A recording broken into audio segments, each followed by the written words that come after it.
take it, to be honest. Really? Yeah, I think it's good. I'm still thinking Call Me by Your Name. For some reason, I just feel like it's popular now. Like, Moonlight won, so Yeah, I was just thinking that, but two very similar movies winning back to back. That would be would be interesting. I just think Shape of Water. I you didn't see that. haven't seen it yet, I've but seen them all. it from what I've heard, it's an excellently made film. Guillermo del Toro, showing what he can do with storytelling rather than he's done your He's a Pacific big Rim. storyteller. He, Pan's Labyrinth, yeah, stuff like that. but Those are his like I classics. feel like for a long time though, the public perception of him was him as a blockbuster director because you had Pacific Rim, Hellboy, even Crimson Peak was kind of treated as a bit of a blockbuster. Shape of Water, I think, really shows his strength when it comes to storytelling and that side of him. Yeah, he's like out of a lot of directors, he's really an artist with the things he does. Like his Yeah. when we get to him, well, he won Best Director. Yes. His speech was talking about like the monsters he had in his head come out on paper, and that paper becomes a movie, and that helps him cope with that, which I thought was really moving and really powerful. Yeah, yeah, for sure. All right, those are basically our final thoughts on Best Motion Picture for Drama. Congratulations to Three Billboards Outside Ebbing, Missouri. All right, Best Motion Picture for a Musical or Comedy, the most ridiculous category there is every year. The winner was Lady Bird, and other nominations included The Disaster Artist, Get Out, The Greatest Showman, and I, Tonya. Just before we get into the victor, congratulations, Lady Bird, but just this category every year It's it comes always up. it's It is so absurd. yeah. Like musical or comedy, those are two very different things, and all it is it's basically best non-drama is what it is. And what they classify as comedies, It's kind of like oh it's my kind of odd. God. Like I remember whoever hosted the year that The Martian was nominated here. They were saying they were making fun of like how The Martian was nominated for musical or comedy. yeah, Now they're calling it a comedy because it has no music in it whatsoever. it's so funny. It's a, He's stuck on Mars. it's so funny. He's stranded alone millions of miles. Like, gee. And now this year we have Get Out, which is, oh my God, it's hilarious. White people are trying to kill him. They're trying to murder him. It makes no sense. But Like even with I, Tonya, like her mother's abusing her. yeah, I didn't even think about I, Tonya. I was so focused on Get Out. That doesn't make sense whatsoever. Sure, like, I'm For sure it has comedic moments, but I wouldn't classify it as a comedy. the only two that make sense here are Disaster Artist for being a Yeah, comedy. It does have drama moments in it, but mostly a comedy, right? yeah. And Greatest Oh yeah. Showman is obviously a musical. But Lady Bird, I just know this movie got rave reviews, and out of the nominations here, I think it definitely deserved it the most. Yeah, same here. That's another one I really want to see. It's like phenomenally made. Good. It's a sleeper hit too, which is nice. Yeah, for sure. All right, for best performance by an actress in a motion picture drama, if you thought that was a tongue twister, just get ready, because they just get even more complicated. Our winner was Frances McDermott for Three Billboards Outside Ebbing, Missouri. Other nominations included Jessica Chastain for Molly's Game, Sally Hawkins for Shape of Water, Meryl Streep for The Post, and Michelle Williams for All the Money in the World.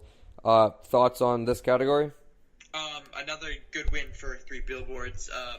Her performance has been really like acclaimed. The way she portrays like a grieving mother looking for her answers about her daughter. But I kind of guessed she was gonna win. Like usually, like I don't like go out and write a list, but like when they list the names, I'll guess one. This is the one I guessed she was gonna win. Yeah, for sure.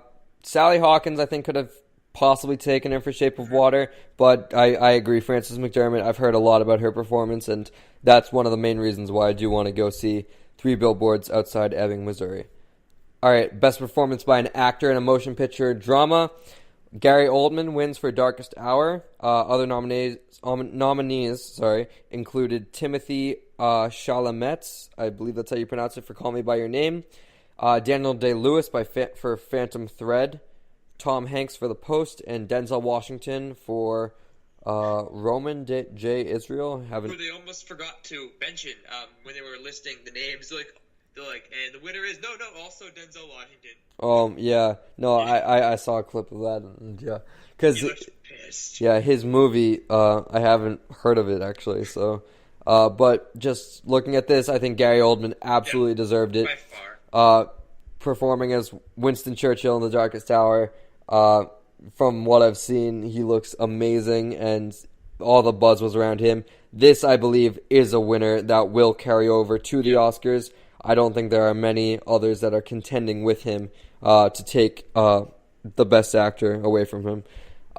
Daniel Day-Lewis, I forgot that he was in a movie this year because This is his last movie too, right? Apparently this is his send-off, but I don't know how much stock I put in that. I would kind of think he's going to stick around for a little bit. Well, not so much stick around because he's only really in a movie or every 2 or 3 years. I think he will act again at some point.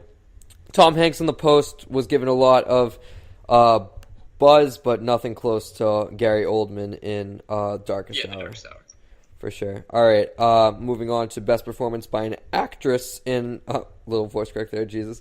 By an actress in a motion picture, musical, or comedy. Our winner was Saoirse Ronan, I'm hoping I'm pronouncing that, for Lady Bird. Other nominees included Judi Dench for Victoria and Abdul, Helen Mirren for The Leisure Seeker, Margot Robbie for I, Tonya, and Emma Stone for Battle of the Sexes. Looking at this category, Mike, what do you think?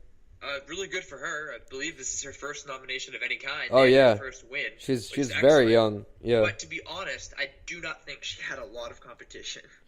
Yeah. In this category, at least. I feel like the people in there, it was not too hard to win. I think this will carry over, at least for a nomination.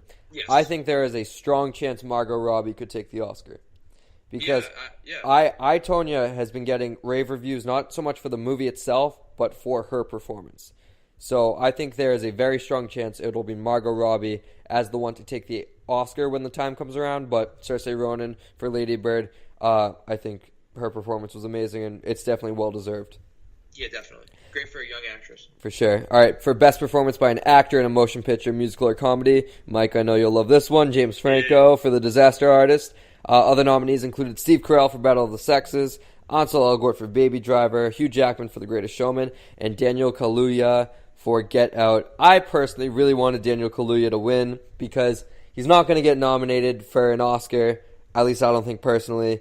It just kind of carried over that Get Out was nominated for Best Comedy. I put that in heavy quotations.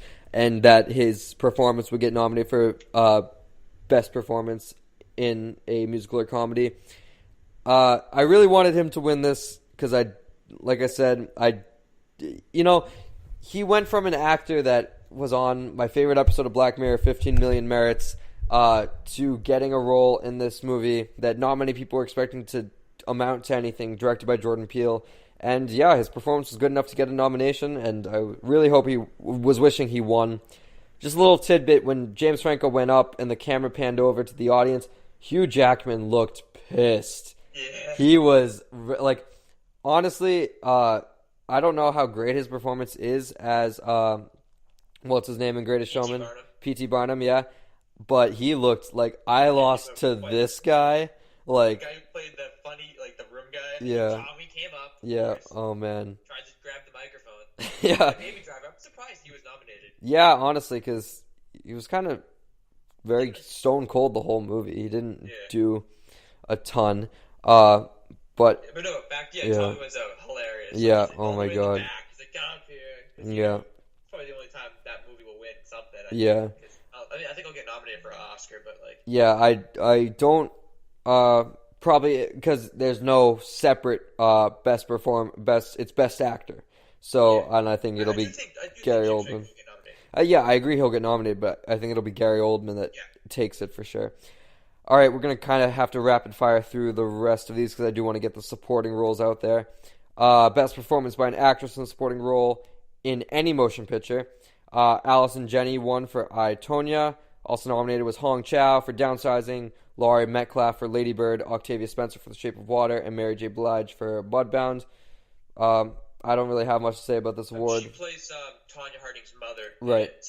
And yeah, I did hear did hear great things about her performance, but nothing much to say, in my opinion, at least for this award. I do think she deserved it for the most part. Hong Chow nominated for Downsizing, I think was interesting because Downsizing was apparently terrible, is what I've heard. Did but it like recently come out? Too? Yeah, so it's just like very recent. Threw something her way. Yeah, maybe it had an earlier like limited release for like this kind of buzz, but yeah. Heard the movie was awful. Yeah, I heard that as well. All right, for best performance by an actor in a supporting role in any motion picture, Sam Rockwell wins for 3 Billboards Outside Ebbing, Missouri. Also nominated was William Dafoe for The Florida Project, Armie Hammer for Call Me by Your Name, Richard Jenkins for Shape of Water, and Christopher Plummer for All the Money in the World.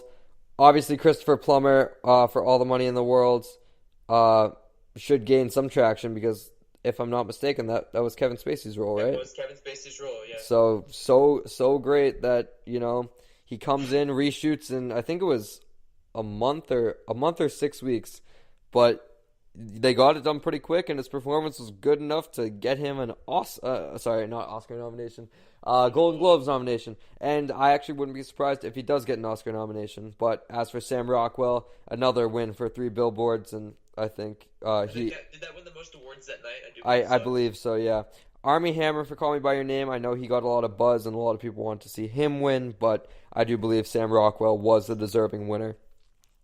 All right, now on to Best Director of a Motion Picture. Winner is Guillermo del Toro for Shape of Water. Also nominated included Martin McDonagh, Christopher Nolan, Ridley Scott, Steven Spielberg, Martin McDonagh, 3 Billboards, Nolan for Dunkirk, Ridley Scott for All the Money in the World, and Steven Spielberg for The Post. All men. yeah, the all-male nominees. That was a funny joke as well. That was Del Toro, I think, deserves it absolutely. Yeah. And it's been he's been doing stuff for years. I think this is his first big win. I think the only other competition would be Christopher Nolan, because even though Dunkirk, I didn't love it as much as other people did, it is still a masterfully made movie. Yeah. From the shots and everything. But with that being said, that's all we really have time for to recap, but that's essentially the main awards we wanted to get through anyways. But Golden Globes had a great little precursor for what we can expect at the Oscars.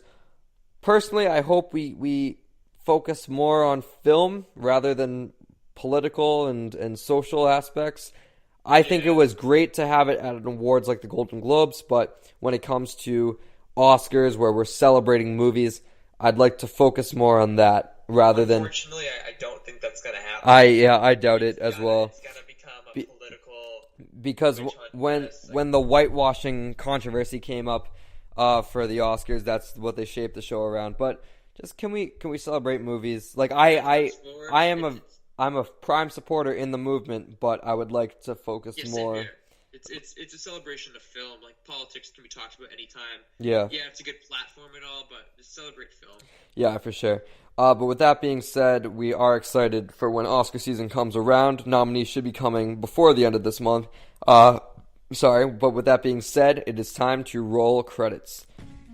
All right, we'd like to thank you guys for joining us on today's show. We are finally back. I know this is actually even a day late than we wanted it to be, but we will be getting episodes out every week from now on. Every Wednesday is our goal to release them. Sometimes we will have Thursday releases, but you get the gist. It was a very fun show. You can find the podcast on Twitter at Real Talk Pod. That's REEL as spelled on the podcast title. Mike, where can we find you? Find me everywhere at Mike Gillis 25. Perfect. And myself on Instagram, Twitter, everything at Liam Crowley 714. As for what we can expect in the future, we're going to go back to movie reviews. We just wanted to focus today's show on Golden Globe recaps. We're not sure of what we're going to review, but we will probably put it out on the Twitter beforehand. So stay following us to keep updated on that. And with that being said, thank you for joining us today. If you have any Twitter questions, we'd still love to do a mailbag, little segment, episode, whatever.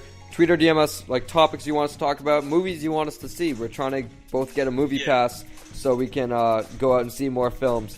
But yeah, for sure. But anyways, thank you guys for joining us. Very excited to be back, even though it was only a short hiatus. For Liam Crowley, that's been Mike Gillis. It has. Yeah, for sure. And with that being said, it's been real. Thank you guys so much, and we will see you next week.